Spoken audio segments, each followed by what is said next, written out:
Vienna, a city of grandeur and sophistication. And at its heart, a museum with secrets dark and strange.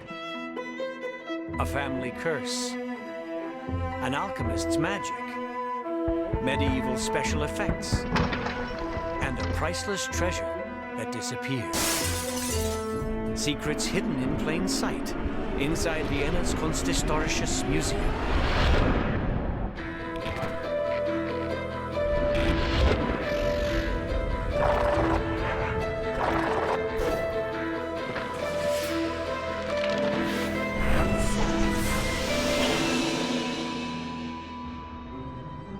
Vienna's Kunsthistorisches Museum is the highest expression of European architecture.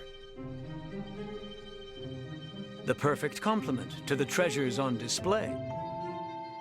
The sheer number of masterpieces is amazing. What may be more amazing is that nearly everything was once owned by one family. And we can meet them here in the picture gallery.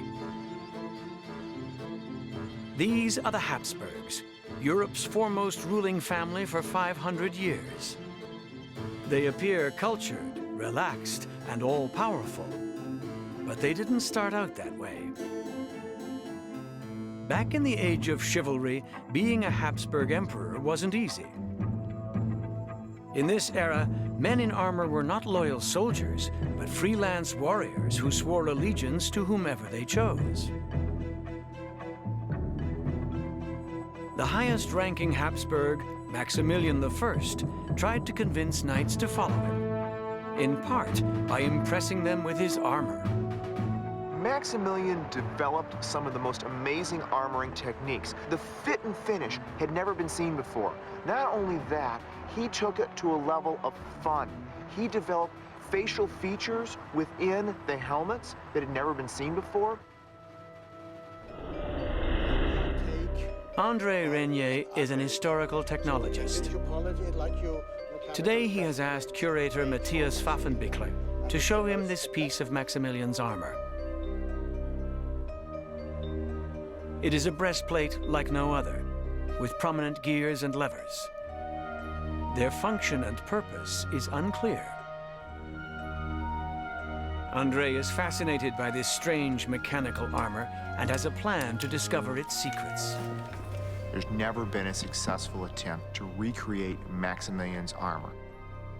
My dream, make that happen. Matthias shares this dream. Today, he's giving André unprecedented access to examine the armor from every angle. Its exact purpose is still a mystery.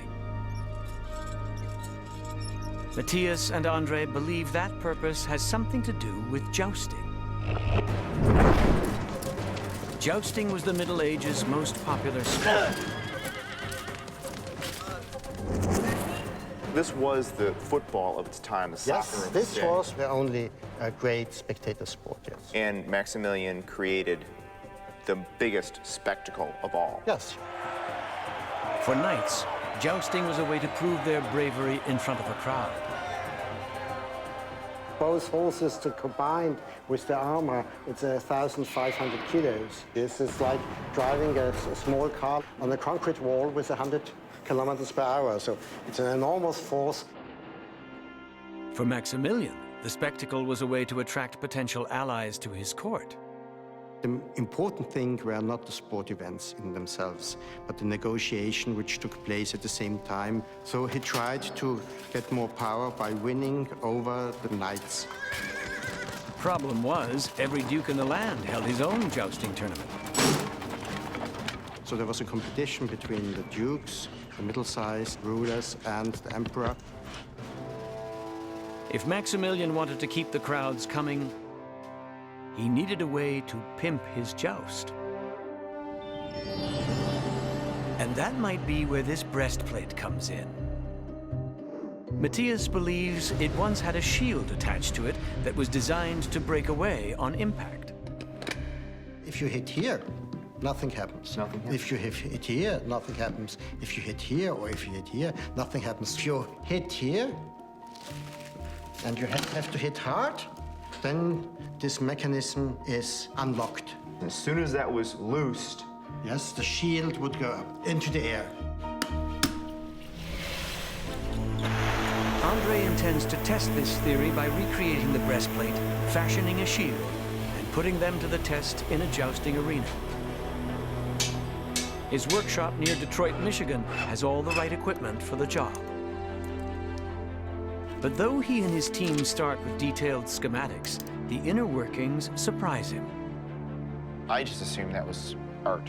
No, there's not a lot of art here. Everything you see is the way it had to be to exist. I'm really impressed with ancient technology. Our ancestors were incredible. This is one of the greatest challenges from historical reverse engineering that we've encountered. It is really, really very difficult. Emperor Maximilian spent a fortune developing and perfecting new types of armor. And after 6 weeks of intensive labor, Andre knows why. Since we left Vienna, we've had 4 major revisions where we scrapped everything. We've had 27 minor versions, which is why we call this suit number 27. We have 1,000 man-hours into just building this. I wonder how many times it took them to build the same thing. The 15th century design is full of surprises. We discovered that in the spring box, there are 2 little ejector springs that push the arms out. Other than that, there's nothing in the spring box. The system will be field tested by Andre himself. Along with his passion for historic recreation, he is a champion modern-day jouster. This suit really encumbers me. I can't move at all, actually. Right. The breastplate is much heavier than anything Andre has worn before. It gained 28 pounds. I'm really concerned about safety, guys. I'm gonna tell you that right now. This makes me very front heavy. If I do come off, our ringmaster knows to call 911. Knights of old used heavy steel-tipped lances and were often injured in high-speed collisions. Andre and his opponent opt for a safer approach, using balsa-tipped lances instead. And we are ready to rock and roll. In a normal jousting match, a knight scores by hitting anywhere on the body. Here is your lance. But to have any chance to make Andre's shield break away, his opponent will need to hit the tiny disc at the center. Okay, I'm loaded. Lay on!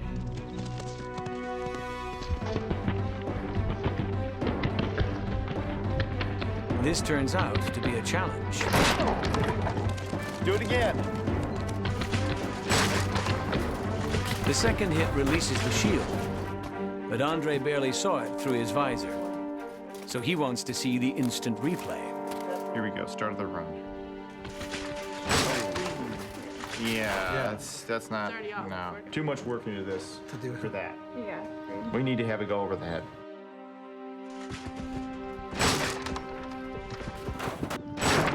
The team tries again, but the shield flies no higher than before. Andre is too exhausted for another attempt. That was the single hardest thing I've ever done jousting. For Andre, the riddle is why the shield didn't fly higher. The breastplate worked really well. The breastplate's only 1/3 of the entire assembly. So the next step is to recreate the shield and the lance. The challenge is there's none left in the world to go by. There's no drawings really of them. So it'll be an uphill battle, but we'll make it. Make fire. Andre and his team get back to work with a new respect for Maximilian's engineers. They realize that, armed with all the right combination of equipment, Maximilian's knights would have produced an impact that looked more like this. And won Maximilian a well-deserved reputation as the host with the most. Next on Museum Secrets, the museum's most valuable treasure disappears.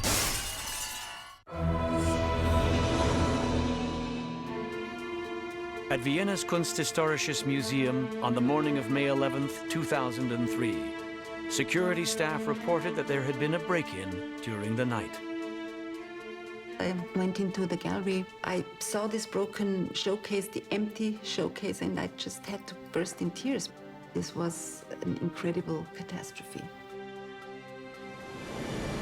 Missing was a gold statue known as the Saliera, valued at $58 million US. This museum's secret is about how to catch a thief. It was a huge story in the public in Austria. It's a piece of, like, of the soul of this country, and it was gone. The Vienna police assigned the case to their chief investigator, Detective Ernst Geiger. The day the crime was committed, the scaffold was like this. So the offender could climb to the window where it was. Here's the window. He activated the alarm system. From now on, every second counted for our offender. So he hurried there, smashed the glass, put out the Saliera, and went back this way, jumped up to the window, and escaped outside. Geiger noticed that the gallery was filled with priceless Raphaels. We asked ourselves, why didn't he steal them, just took out the Saliera? The most likely reason was that the Saliera is made of gold, easy to melt down and sell. Since we didn't know who he was, we didn't know how he ticked in the end, so we were very worried that he might destroy it. But Geiger had a hunch the thief knew the Saliera was more valuable intact. We thought somebody who knew about the uniqueness and the importance of the Saliera had stolen it. The Saliera is the only surviving gold sculpture by Benvenuto Cellini, a prominent Italian artist of the 16th century. Famous for his creative genius and his impulsive behavior. During the sack of Rome, he was accused of stealing the Pope's jewels and hiding them. But whoever stole Cellini's masterpiece had something else in mind. Museum officials received a letter demanding a ransom of $5.5 million US and warning them to keep it hush-hush. It was clear it was an art laping case. But before the police could act, the thief's letter was leaked to the press. From that moment on, there was nothing. There was nothing. He didn't answer. He didn't write another letter. All the communication stopped. Weeks passed, then months. Every single day in such a situation seems to be a very long time. I personally thought about that every day. It was just gone, no trace. People believed maybe it's destroyed, maybe it appears somewhere on the black market. The police said they are close to the solution. They're gonna get him soon. But they did not do it for years. In October 2005, nearly 2 years later, we heard again from our offender. The thief's second letter offered proof that he still had the Saliera. It directed police to a spot near a statue of Mozart, just a stone's throw from the museum. Geiger felt the thief was playing with him, and perhaps even watching him. This time there would be no leaks to the press. We did it very secretly, not with many policemen, only plainclothes men. They looked around. They found it here behind. The package contained a small gold trident. The thief had pried it from Neptune's hand. All of a sudden we realized there was the big chance that we might see the object again. A week later, the thief sent a text message from a cell phone that had been modified to be untraceable. He had doubled the ransom to $12 million and wanted it delivered by courier in exchange for the Saliera. Geiger sent a courier to the specified location, but with no money in his knapsack. Police followed at a discreet distance, ready to pounce. The thief didn't appear. He sent another untraceable message with a new destination. And then several more. These instructions were a kind of wild goose chase. At the last location, there was a long interval before a message arrived. And when it did, the thief was angry. The message said, against his instruction, police was involved, and therefore he stopped it, and now he will destroy the Saliera. It seemed that the world would be robbed of Cellini's genius, and Geiger would never catch the brazen thief. Unfazed by setbacks, Geiger had the last message analyzed. This time, the thief slipped up. He used a cell phone with a traceable ID number. He had no more prepared cell phone. So he had to buy one more cell phone. Geiger traced the phone to this shop. The store had a camera trained on the checkout counter. When these security images were broadcast by the media, they elicited an immediate response. A man phoned the police and said, I'm the man on the photo, but it's a mistake. I didn't have nothing to do with the Saliera case. Robert Mang had no criminal record or obvious motive. But his job was designing security systems. So he would have known how to get past the one in the museum. At Mang's home, Geiger discovered the first draft of a ransom note.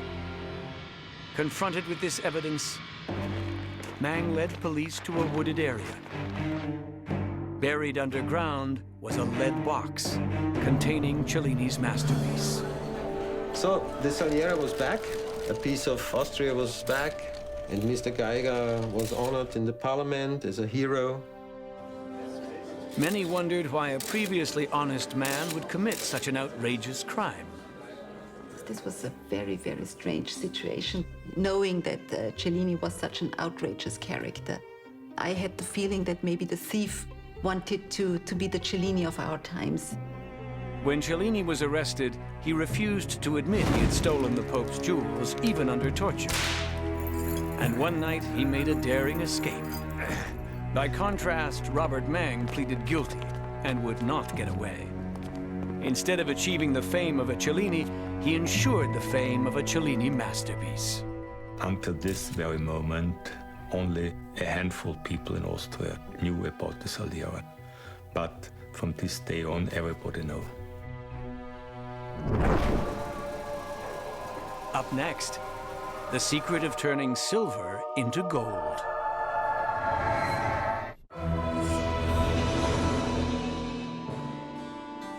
For hundreds of years, Europe was on the gold standard. So if you were a king who wanted his face on a gold coin, you had to have some gold in your treasury. In 1677, Austria's Emperor Leopold ran out. Leopold was in a terrible financial situation because of the extremely expensive war against the Turks. So he needed a lot of money just to pay his troops. Then one day in November, a stranger arrived at the palace with an offer to solve the king's money problems for good. He said he would turn silver into gold, and then tell the emperor the secret for a price. The cash-strapped emperor agreed. According to all accounts, there was no sleight of hand. A silver medallion changed, as if by magic, into gold. You might think alchemy can't be real, but the gold medallion created by the alchemist is in the Kunsthistorisches Museum. It's more than 7 kilos of gold. So it's the biggest gold medallion ever cast in the world. How did the alchemist do it? This might be our most valuable museum secret. The mystery fascinates archaeologist Marcos Martino Torres. We know from the texts that this medallion was transmuted in front of the very emperor. So How is it that they did that transmutation? Hopefully, we can now find an answer to that question. The first thing Marcos would like to know is the purity of the gold in the medallion. Museum staff can't provide a definitive answer without damaging it. But a non-invasive X-ray proves that gold is definitely present. How did the alchemist do it? To look for the answer, Marcos travels 40 kilometers north of the museum.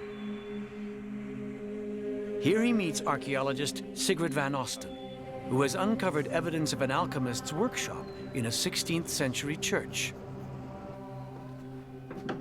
Alchemists were Christian mystics, seekers of the legendary philosopher's stone, the power to turn base metal into gold. But in the back room is proof that they did not put their faith in God alone. Well, should we go inside? I can't wait. Yeah. Several years ago, Sigrid made an amazing discovery beneath the floor.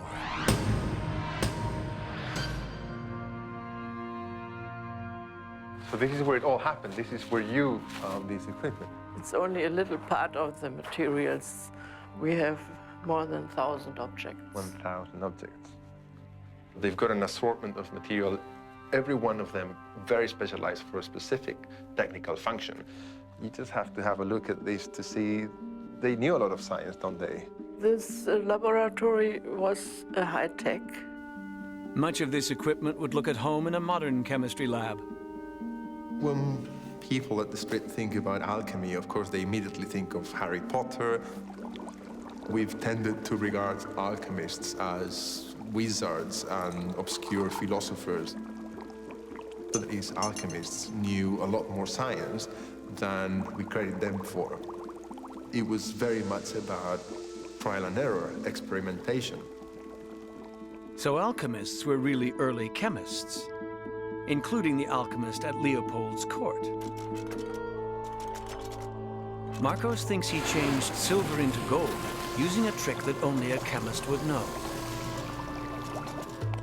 He believes the alchemist's original medallion was not pure silver, but a material much like this, forged in a modern lab by jeweler Jamie Hall.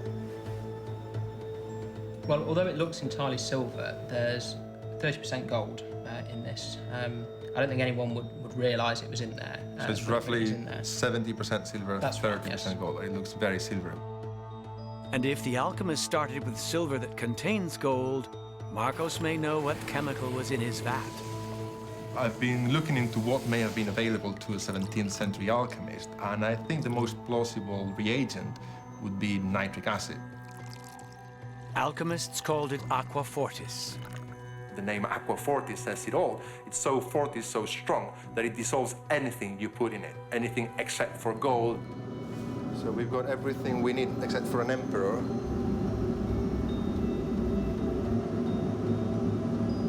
You can see it's turning dark immediately. It's obviously attacking the silver. After about 3 minutes, Marcos removes the medallion from the acid. It's gone totally black. It doesn't look like gold. Let's hope we can actually do something to it. So we have to rinse it quite well so that the reaction doesn't continue. It certainly looks different, but not quite golden as we would hope. Yeah, so it still isn't taking much off, so what we're going to have to do is use a brass brush. Now that is looking very impressive. Now that really does start to look golden, doesn't it? I think we've transmuted our medallion. Yeah, then we could be millionaires. Marcos is sure that the alchemist performed the same chemistry trick for the emperor. And because it was really just a trick, it couldn't solve Leopold's money problems. Regaining the Habsburg family fortune would be up to his granddaughter Maria Theresa, who employed an even more magical way to get rich quick. She printed paper money. Next on Museum Secrets, how a falcon brought the Dark Ages into the light.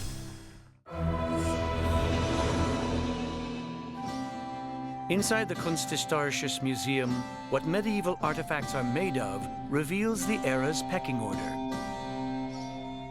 For the lowly foot soldier, wood and iron. For noble knights, the finest steel. Kings are worthy of gold, and so it seems is a falcon. Hunting game with birds of prey was the noblest of pastimes. It's very noble because you put your will to a living animal and he's doing the hunting for yourself. A knight might hunt with a Harris hawk, while barons favored the Eurasian owl. But only this bird is fit for a king. And modern falconer Dan Franklin knows why. Gyrfalcons are basically the epitome of falcon. They are by far the top end of the top end. They're like driving a Ferrari. They are unbelievably quick and fast. No king in history enjoyed falconry more than Frederick II, who was crowned Holy Roman Emperor in 1220. Frederick's love for falcons would help to bring an end to the Dark Ages. The reason why is a museum secret. Frederick came to power in an era when the church decreed that the sun went around the earth, and science was akin to heresy. Asking questions about the universe could get you burned at the stake. Even emperors were advised to follow the old ways, even in the sport of falconry. Like all medieval falconers, Frederick calmed his captured birds by sealing up their eyes.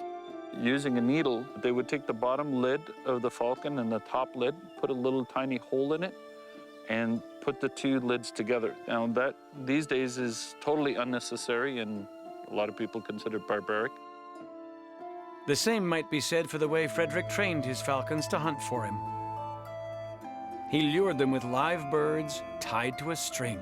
And that's where you would tie it up and then you could swing it. As a falcon will see that it's a bird in distress and they will go right for it. After months of training, the falcon would attack on command.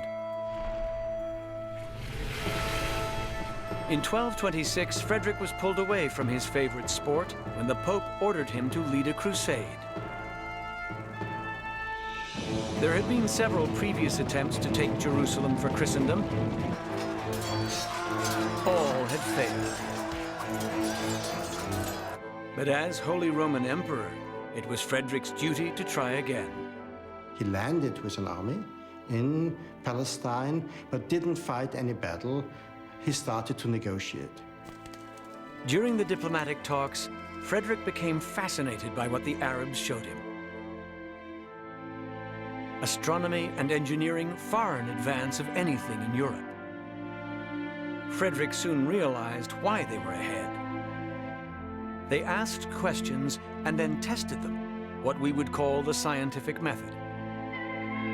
Frederick also discovered a shared interest. In the Arabic culture, falcon hunting played an important role and still plays an important role. If you go to the Emirates, you see lots of sultans hunting with falcons. For both Frederick and the Sultan, falconry was much more than a sport. The bond that you have between a bird of prey and yourself is very similar that you have with a dog, but you can't hug this. But once both of those eyes lock onto you, it's beautiful. Frederick noticed that the Arabs trained their birds a little differently. For one thing, they didn't seal their eyes with thread. Originally, the Arabs developed the hood to replace the sealing because they thought it wasn't such a wonderful idea. Frederick tried the Arab method, and he tried the Arab way of questioning things. So it goes on in this way. I'm going to 1, 2, 3, do it, like that. He tested the hood and found it to be superior. Frederick also noticed that Arabs didn't need live birds for bait.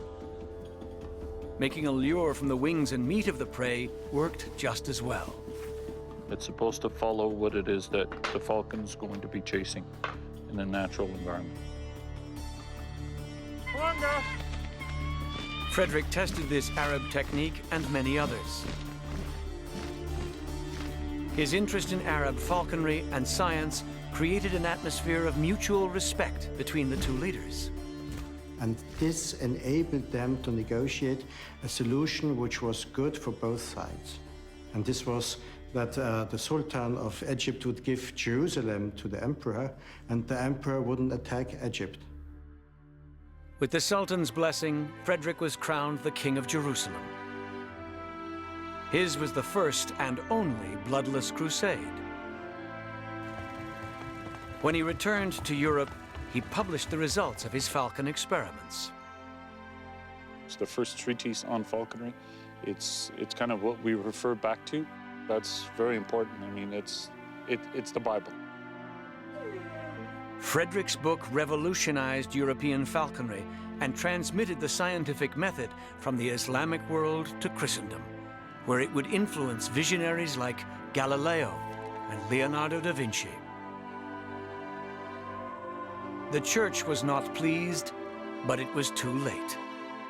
Frederick and his beloved falcons had already helped bring light into the Dark Ages.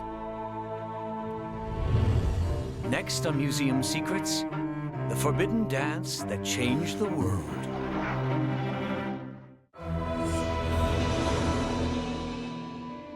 Inside the Kunsthistorisches Museum is a violin that was made to play the music that Vienna is famous for, the waltz.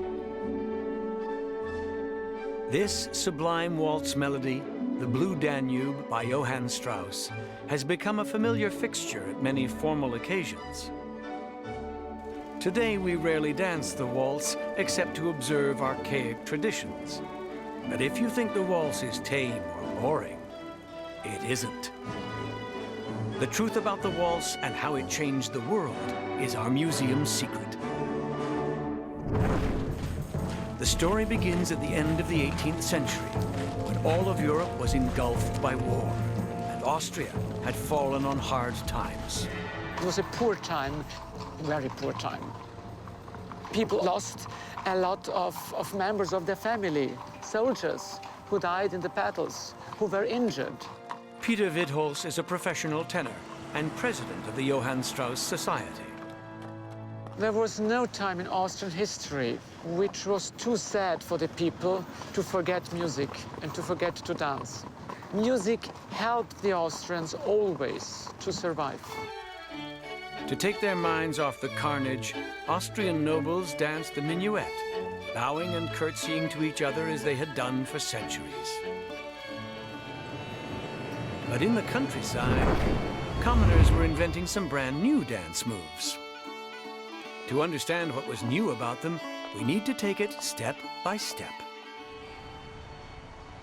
Now you will see the way they are standing already. The lady is slightly to the left, and she looks to the left. That's very important. And then all you have to do is repeat 6 steps all the time. Thomas Schäfer-Ellmeyer runs Vienna's top dance academy. Vanessa and Peter have never danced the waltz before. Gentleman starts right foot forward, lady left foot back. In contrast to the minuet, waltzing couples never change partners, and they stay much closer together. The man must touch the woman not only with the fingers on their hand, but also at their waist. Yeah, there is more contact with the body of the woman. When you dance very quickly a waltz, then could be that the dress of the lady comes a little bit up. And then could be that you can see her ankle or maybe her calf. In the 18th century, such wanton displays were frowned on. And to that time, it was nearly a scandal. So the church was not in favor of it, and the rulers were not in favor of it. The church very often was against things that gave the people a lot of fun. And so Europe's straight-laced nobles stuck with the minuet throughout the long war and into an era when all of Europe longed for peace. In 1814, Emperor Francis I of Austria decided to try something new. He invited all the princes and kings and also the Tsar of Russia to come to Vienna to find a treaty and to draw new borders for Europe.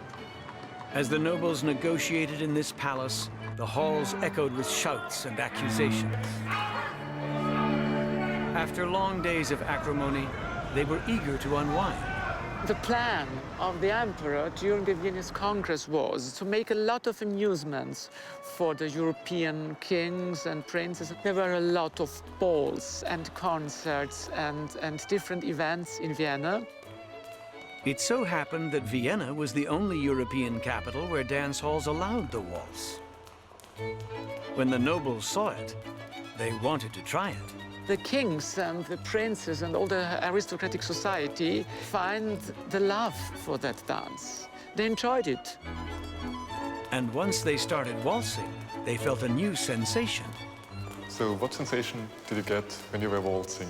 I mean, I think it's going very fast and you see all around moving. So it's really like you feel in another place. You remember on the playgrounds when you were very young and you had those things where you could put yourself onto and turn around? Pretty much like this. It is the most exciting experience that you can have when you are dancing because you are floating across the floor. And it's really giving you some feeling like you are a little bit high. After the nobles experienced the waltz, the mood of the negotiations changed. The Prince de Ligne was asked, how is the Congress going? And he said, Congress is not going, it's dancing. Dancing certainly contributed to an atmosphere where the people were able to make decisions without hatred. The Congress of Vienna produced a peace agreement, and the nobles went home to teach their nations the waltz. The waltz became a dance which was accepted by the noble society and could be danced by everyone. In the decades to come, the Vienna waltz would become wildly popular throughout Europe, propelled by the seductive waltz melodies of Johann Strauss.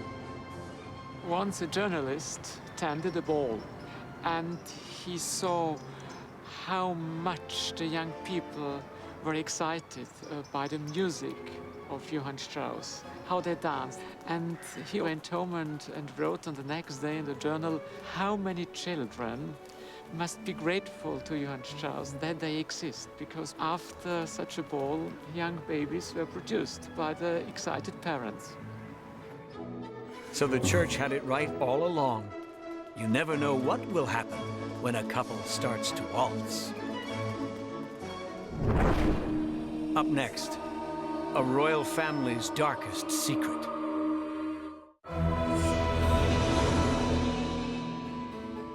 It is often said that family is the most important thing. But to the family whose wealth and power are on display in the Kunsthistorisches Museum, it was everything. The Habsburg family, with branches in Austria and Spain, believed they were God's gift. It constructed genealogies back to Julius Caesar, of course, but also back to the ancient Jewish kings, to David and Solomon and so on. Historian Karl Vexelka believes the Habsburg used religious relics to cement their hold on power. They laid claim to this lance, said to have pierced Christ on the cross, to prove to themselves and others that their family was blessed by the Lord. The Habsburg themselves were very convinced that they are the best ruling family ever. Full stop. But as everyone knows, pride comes before a fall. In the heart of Vienna, underneath an ancient monastery, is a vast crypt containing 13 generations of Habsburg emperors. All of us have to go sometime, but the dates on these coffins reveal something surprising. Many are from the 18th century, fewer from the 19th, and only a handful date from the 20th century. What happened to the Habsburgs? That is our museum's secret. Francisco Ceballos believes there are clues in the picture gallery, starting with this likeness of King Carlos II. Carlos II le sufrió muchos desórdenes a lo largo de su vida. No pudo hablar hasta que tenía 4 años y no pudo caminar hasta los 8. The king's priests thought he was bewitched. As a geneticist, Francisco thinks otherwise. Sus padres estaban relacionados a un nivel de tío y sobrina. Sus abuelos estaban relacionados como primos hermanos. Y sus bisabuelos otra vez como tío sobrino. Entonces. Today we know that inbreeding can cause unhealthy traits to build up in DNA, but the Habsburgs didn't. In fact, they thought marrying within their family would strengthen the royal bloodline. The Habsburgs had a very strict rule who is possible partner for a female or male Habsburg.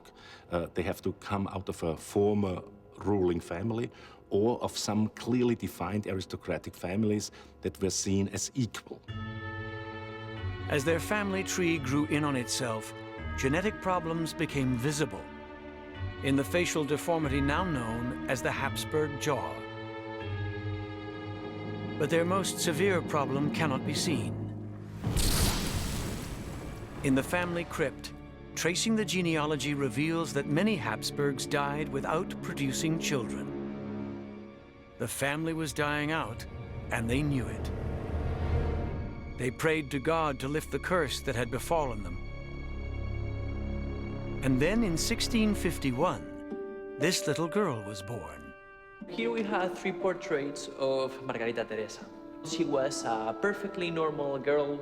She was intelligent and beautiful. At the age of 15, Margarita married another healthy Habsburg, her uncle, Emperor Leopold I. The family was certain these noble equals would produce a healthy heir. Her first child lived just 1 year. Her second child survived, but died young. Her next 2 children were born with serious genetic abnormalities. Both died in infancy. Margarita herself would die in pregnancy when she was only 21. In the centuries that followed, the Habsburgs would avert extinction when a few broke with tradition to marry outside the family. The last claimant to the throne, Otto von Habsburg, was just a child during World War I, when Habsburg power was crushed on the battlefield. He died in 2011 as a private citizen, at the ripe old age of 98. His funeral procession through Vienna attracted 100,000 people, a testament to the abiding power of the Habsburg name in the Austrian imagination. 500 years after their empire began, Otto was laid to rest among his ancestors. Perhaps in the hereafter, he'll wear a crown. In this museum filled with the Habsburgs' greatest treasures, for every mystery we reveal, far more must remain unspoken. Secrets of wealth and power, and of the human heart. Hidden in plain sight, inside the Kunsthistorisches Museum.